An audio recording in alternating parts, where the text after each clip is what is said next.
Ferrari is gearing up for a highly anticipated 2025 season, but what nobody saw coming was Lewis Hamilton leaving the entire paddock in shock with his adaptability. Despite early concerns that he might struggle with Ferrari's unique driving dynamics, the seven-time world champion has seamlessly blended into the Scuderia alongside Charles Leclerc.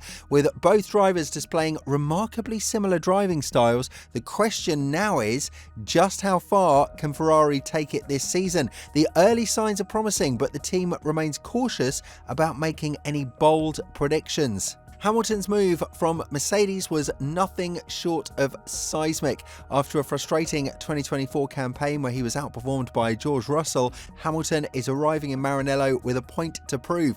But with the season-opening Australian Grand Prix just around the corner, early reports suggest that Hamilton still has some work to do in taming the SF-25. Former F1 driver Shinya Nakano has weighed in on Hamilton's transition, noting that Ferrari's 2025 Challenger still exhibits some of the unpredictable handling that plagued last year's car. Hamilton had the second fastest time overall in testing, but looking at his performance, you can tell he's still adjusting, Nakano explained. The SF-25 still seems to have a slightly peaky nature, and that could be a problem. Even legendary designer Gary Anderson has concerns. Having analysed Ferrari's new car, he believes Hamilton might be dealing with issues similar to those he faced at Mercedes. From 2022 to 2024, Hamilton struggled with an unpredictable Mercedes. Although he won 2 races, last year was statistically the worst season of his career. The new Ferrari doesn't seem like a massive upgrade in terms of driver friendliness. When you see Hamilton making uncharacteristic mistakes in testing, you know something is off. However, judging by these comments, and if we look at the bigger picture, we can ask ourselves one question: what happens when Hamilton is done adjusting? And given the fact that he and Leclerc have a pretty similar driving style, the chemistry between the duo will be unparalleled on the paddock. Then the true test will be up to the team. Will Ferrari have the team depth and strategy to shoot for the long shot and go for the championship? The Scuderia had a real shot at the Constructors' Championship last season, only to be derailed by a mid-season slump, and now, despite a strong winter break, testing has exposed some lingering issues that need urgent attention. It's normal for teams to encounter setbacks during pre-season testing, but Ferrari can't afford to ignore what they've learned in Bahrain. While data correlation between the track and factory has been solid, the SF-25 is still proving to be a tricky beast to handle. One major concern: McLaren seems to have taken a clear step forward.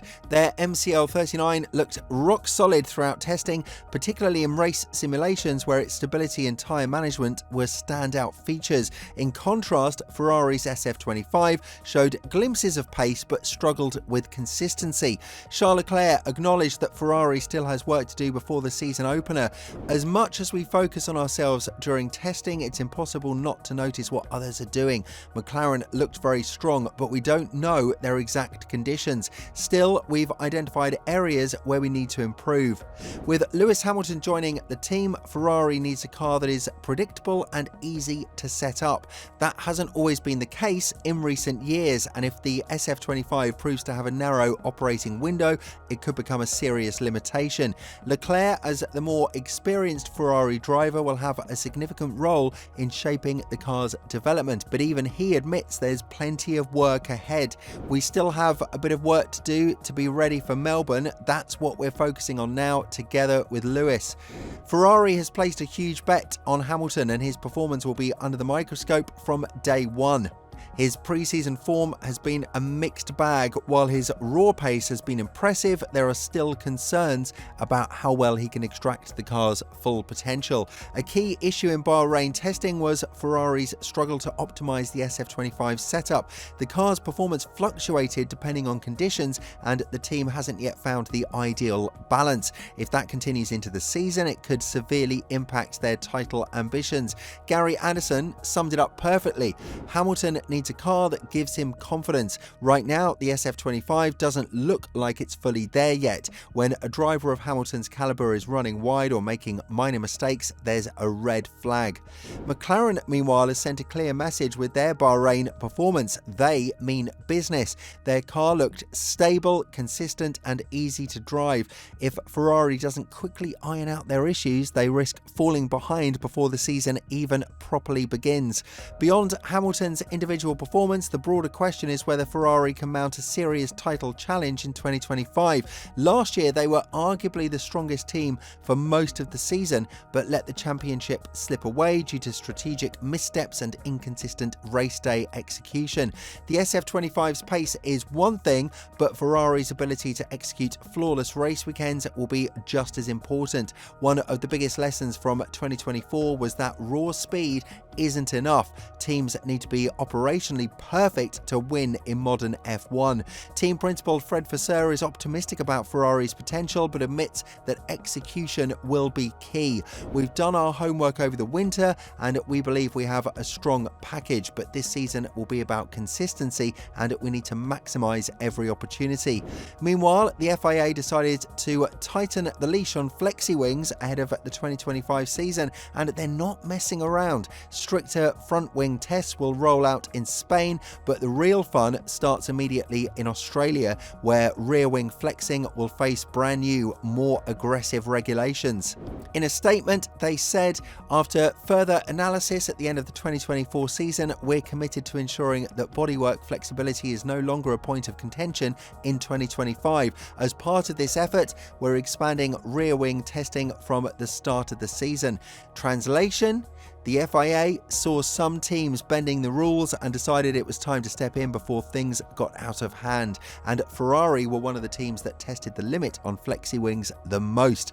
At the heart of the FIA's crackdown is a sneaky little trick involving the space between the main plane and the DRS flap. Even at the very edges where the horizontal elements attach to the side plates, aka the rear wing tip, teams have been finding ways to gain an edge. According to Red Bull, Ferrari and McLaren have been exploiting this to their advantage. Their wings allegedly flex just enough to open that slot gap at high speeds, boosting aerodynamic efficiency on the straights while keeping solid downforce in the corners. McLaren even tested a low downforce wing for a few laps, something you'd never usually see in Bahrain. The idea: ensure it matched their usual rear wing setup, because a more rigid wing with lower incidence is much harder to flex. However, the FlowViz paint told a different story, raising doubts about how their MCL39's rear wing actually behaved under real conditions. Mercedes didn't escape scrutiny either. While technical director Pierre Wash didn't single them out, their W16's wings, both front and rear, caused a lot of chatter during Bahrain testing.